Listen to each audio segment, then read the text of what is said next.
J'ai le plaisir maintenant de vous présenter le candidat pour le Parti populaire du Canada à Rimouski, Neigette, Témiscouata, les Basques, Jean Tardy. Jean Tardy, bonjour. Bonjour, Georges. Alors aujourd'hui, tu viens nous parler de ta situation dans ta circonscription. On t'empêche de débattre avec les autres candidats puisque tu n'as pas en ta possession le passeport sanitaire. Peux-tu nous expliquer un peu la situation? Quelle sorte de débat? Je fais campagne avec des moyens très limités. Mon objectif principal, c'est de donner un choix aux électeurs qui veulent refuser l'imposition du passeport sanitaire. Et comme je suis un candidat officiel, on m'a invité à participer initialement à 2 débats. Un débat le 15 dans l'après-midi, qui est commandité par l'AGECAR, l'Association des étudiants de l'Université du Québec, et l'autre par le Cégep de Rimouski. Alors, la situation est fluide parce qu'il y a à peine quelques minutes, l'AGECAR a cancellé le débat. Alors, ça, c'est cancellé, mais l'autre continue. Et j'ai appris avec l'invitation et en découvrant l'invitation que la participation au débat, non seulement en tant que candidat, mais en tant que pour l'assistance, était strictement limitée aux seuls détenteurs de passeports sanitaires valides. Ça, c'est une réglementation québécoise, mais qui s'applique maintenant à un débat électoral. Alors, j'ai fait des représentations parce que ce n'est pas correct de limiter un débat grand public aux détenteurs de passeports quand c'est un des enjeux absolument crucial, majeur, l'imposition ou non de ces mesures de contrôle-là. Alors, j'ai fait des représentations d'abord à l'organisateur, ensuite au directeur général. Je leur ai mentionné que des assemblées générales pouvaient être dispensées de cette mesure-là, mais on m'a répondu que ce n'était pas vraiment une assemblée générale et ça s'en tient à ça. À ce moment-ci, la position en ce qui me concerne est assez claire. Je suis exclu de participer à un débat public, ouvert au grand public, et on m'empêchera d'exprimer un point de vue selon lequel la vaccination devrait être facultative, libre de choix, et les passeports vaccinaux devraient être enlevés. C'est une mesure de contrôle totalitaire.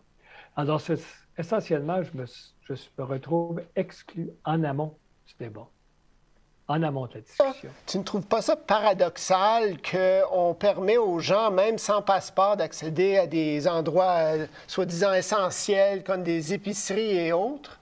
Mais qu'est-ce qui n'aurait plus d'essentiel que un débat lors d'une campagne électorale? En plus, sur des sujets qui sont vraiment fondamentaux par rapport à cette élection. Donc, il ne voit pas la nature essentielle de ce débat, du fait que c'est une campagne et qu'il faut débattre, qu'on exclut les gens qui n'ont pas ce passeport vaccinal pour l'injection expérimentale. Mais ne voit-il pas par ce geste, ils éliminent la possibilité qu'il y ait d'autres opinions que celle qui est du narratif dominant? Paradoxal, Georges. On se retrouve en 1984 ici. Comme le débat est ouvert au grand public, donc l'accès est limité aux seuls détenteurs de passeports. C'est 1984, ça.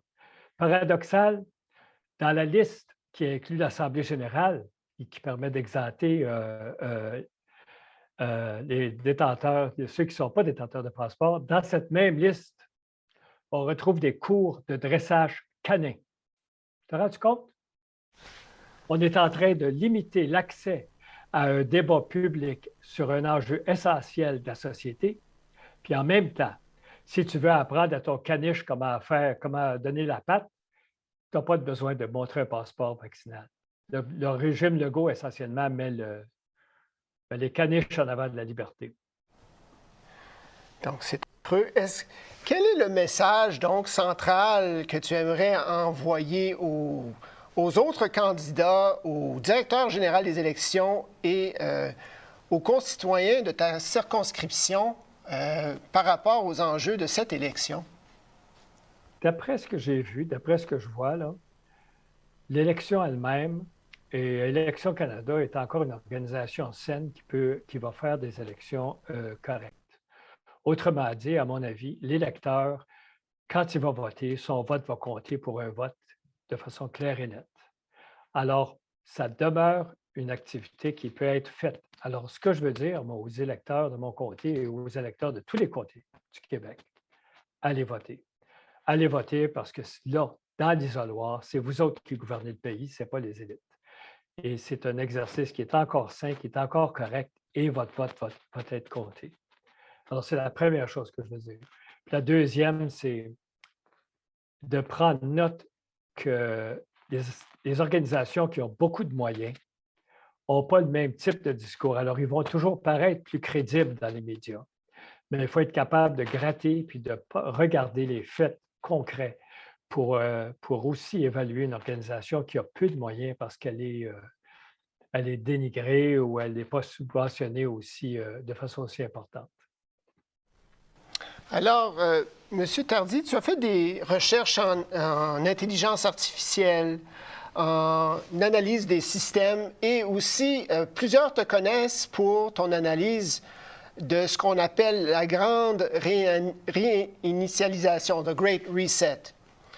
Alors, selon toi, pour les gens qui sont non initiés à ce phénomène de la grande réinitialisation, si tu avais rapidement à convaincre quelqu'un que tout ne tournait pas rond dans cette affaire du COVID, quels exemples concrets donnerais-tu pour donner une idée aux gens que, bon, peut-être que le narratif dominant n'est pas le vrai?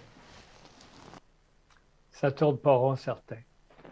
La première chose que je recommanderais aux gens, c'est de se rappeler des discours qui datent de 3 mois, 6 mois, 1 an, à quel point ça a changé.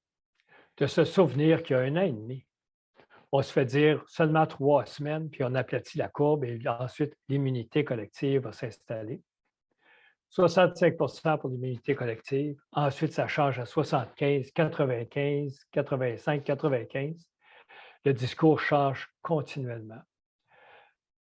C'est notable aussi à quel point le discours du régime présentement n'a plus de justification quantitative. On n'essaie même plus de justifier. On parle de crainte de façon générale et on fait des messages de peur sans fondement. Il y a tellement de choses là, qui n'ont pas d'allure dans cette situation COVID présente. Pensez-y. Des milliers de personnes ont été classifiées comme des cas positifs de la COVID. Si c'est vrai, ça signifie qu'ils ont l'immunité naturelle à la COVID. Comment ça se fait qu'ils sont obligés de se faire vacciner? Comment ça se fait? 85 on se fait dire que les vaccins sont efficaces. C'est le mantra, hein? Une espèce d'incantation. Efficace et sécuritaire, efficace et sécuritaire. Mais si c'était efficace, à 85 de vaccinés, il n'y en aurait plus de COVID. Elle sera finie. Comment ça se fait que ça continue encore? Vous allez détecter, si vous y pensez bien, là, une volonté massive, inconditionnelle, d'embarquer toute la population sur un régime, un protocole de vaccination à répétition. Et là, tous les arguments, on arrête d'avoir des arguments, c'est tout va vers ça. On cancelle les médicaments qui pourraient être utilisés en amont des symptômes graves. On donne n'importe quel argument pour modifier les pourcentages. Tout va vers un seul objectif: installer la grosse majorité de la population dans un protocole de vaccination. Puis là, j'ai un message à donner à ceux qui ont leurs 2 doses puis qui se disent: ah, moi, je suis correct, j'ai fait ma part, je les ai mes 2 doses, je suis correct, j'ai mon passeport, tout va aller bien. Le fédéral vient d'acheter une 3e dose. Puis ça va continuer. L'État fédéral et le régime Legault, mais surtout le régime de Trudeau, là, mettre en place des mesures, c'est du jamais vu. Menacer des milliers de personnes de mise à pied presque du jour au lendemain. Donc, maintenant, on voit qu'il y a un genre de régime. Incroyable. Oui. On voit maintenant, d'accord, ça semble aller vers un régime de souscription, disons, trimestrielle à Big Pharma, où à chaque 3 mois, on va se faire demander de faire une mise à jour d'injection. Mais là, c'est quoi le but derrière ça? C'est quoi? Donc, tu as déjà parlé, on a vu ton entretien, par exemple, plusieurs auraient vu l'entretien avec Jean-François Denis de Théovox sur The Great Reset, la grande réinitialisation. Donc, c'est quoi donc le but de ce régime d'injection? C'est quoi cette grande réinitialisation? Ce qui est écrit dans la grande réinitialisation, c'est une transformation radicale, extrême de la société, un régime où la propriété privée, la petite propriété privée va être essentiellement éliminée. Et pour arriver à ça, pour arriver à ce type de société-là, il est nécessaire d'enlever les libertés et surtout de réduire le processus démocratique parce que les gens ne voteront pas pour ça. Alors, il s'agit d'installer les gens dans un protocole ici de contrôle qui vont les amener à ça ensuite. Sur le plan de, à mon avis ici, il y a un paradigme différent de consommation de masse qui est visé. Le temps où les gens pouvaient s'acheter des grosses voitures qui consomment de l'énergie, qui consomment des matériaux, est peut-être terminé, mais ceux qui vendent des produits de masse, bien, ils cherchent une alternative. Alors, quand on y pense, le vaccin, là, c'est le produit idéal, ça. Ça prend presque pas de place. On l'injecte dans un individu qui devient lui-même le dépotoir du produit, si on veut. Et c'est toute une société là, qui serait installée dans un régime où la consommation de masse, c'est-à-dire l'argent qui remonte au grand capital, passe par les big pharma. Et ça aussi, c'est un autre aspect, à mon avis, c'est d'avoir un type de société où il va y avoir une consommation de masse, c'est-à-dire des molécules brevetées, mais une consommation de masse qui ne dépend pas du choix individuel, mais plutôt de l'imposition d'un produit. Je vais juste terminer, te dire, par exemple, pour être précis, qu'est-ce que c'est l'objectif? Où est-ce qu'on va aller? Je vais donner une analogie. Une fois que le cheval y est attelé, puis qu'il a le mort dans la gueule, où est-ce qu'il va aller, le cheval? Il va aller où le fermier va décider qu'il va. C'est ça qui est en train d'arriver, là. Une fois que ces protocoles-là, puis ce système-là va être en place, qu'est-ce qu'on va faire? Où on va aller? Qu'est-ce qui va arriver à la société ne dépendra plus des citoyens libres et de leur consentement, mais va dépendre de ceux qui prennent les décisions de qu'est-ce qu'on met dans les choses chimiques et de qu'est-ce qu'on dit aux gens. Alors, si on est trop fertile, pas compliqué, les vaccins vont nous rendre plus stériles, vice-versa, trop nerveux, n'importe quoi. Il va y avoir un contrôle centralisé, chimique de la population qui nous menace dans le moment-là. C'est pas comique, c'est à penser. Puis dans le moment, il y a une élection, là, ça fait partie du combat. Donc, est-ce que aussi ça a un lien avec le crédit social chinois et la monnaie numérique? Oui, c'est une version du crédit social chinois. Vous savez, ça a pris des siècles pour développer des mécanismes qui libèrent les citoyens des décisions arbitraires de l'État. Hein, il y a 500 ans, là, quand le roi décidait de te mettre en prison, il n'y avait pas de compte à rendre à personne, puis tu allais en prison. Pendant des siècles, les gens se sont battus pour avoir toutes sortes de mécanismes juridiques, des lois, etc. Le vecteur sanitaire contourne tout ça. Ce sont des décisions essentiellement arbitraires par une bureaucratie qui va invoquer des menaces plus ou moins abstraites.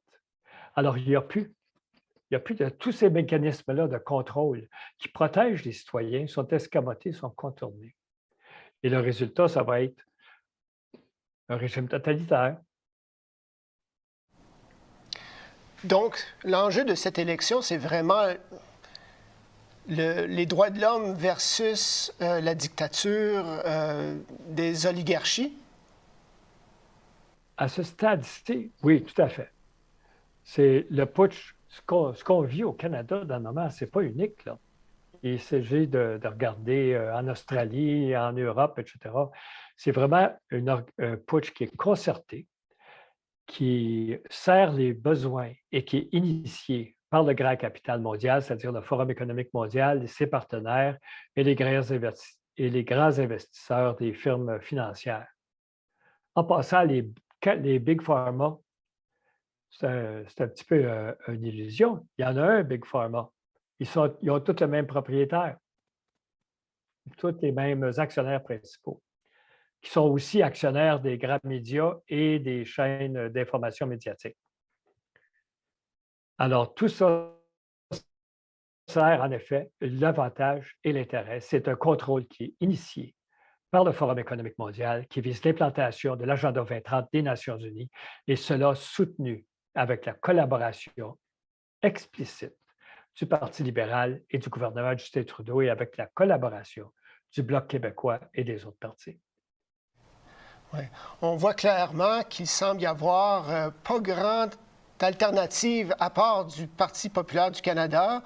Là, maintenant, vous êtes exclu de ces débats, mais tu continues néanmoins à faire campagne à Rimouski, Jean Tardy. Donc, est-ce qu'il y a un moyen pour les gens de t'aider s'ils sont de la région? Est-ce qu'il y a un moyen de te contacter pour t'assister dans ta campagne? Certainement qu'ils peuvent me contacter. J'ai une page Facebook que je viens de définir. Hein. Je n'avais pas de Facebook avant. J'ai une page Twitter aussi. On peut me contacter via ces choses-là. La chose à faire, là, chaque personne doit aller voter. C'est important d'aller voter. Et si vous voulez faire quelque chose immédiatement, le 15 septembre, 6h30 du soir, au Cégep de Rimouski, présentez-vous, puis entrez. Ils vont vous retourner de bord si vous n'avez pas de passeport sanitaire et assurez-vous que quelqu'un vous filme pendant que vous êtes rejeté. Mettez ça sur les médias sociaux. Partagez sur les médias sociaux que l'Assemblée publique et on exclut les candidats qui sont contre le passeport vaccinal à l'Assemblée publique.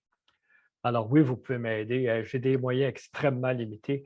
C'est tellement limité que j'ai de la misère à même trouver comment demander de l'aide, OK? Alors, on commence de loin ici, là. Mais envoyez-moi des messages, puis on va trouver quelque chose. Merci beaucoup, Jean Tardy, candidat pour le Parti populaire du Canada à Rimouski, Neigette, Témouscouata, les Basques.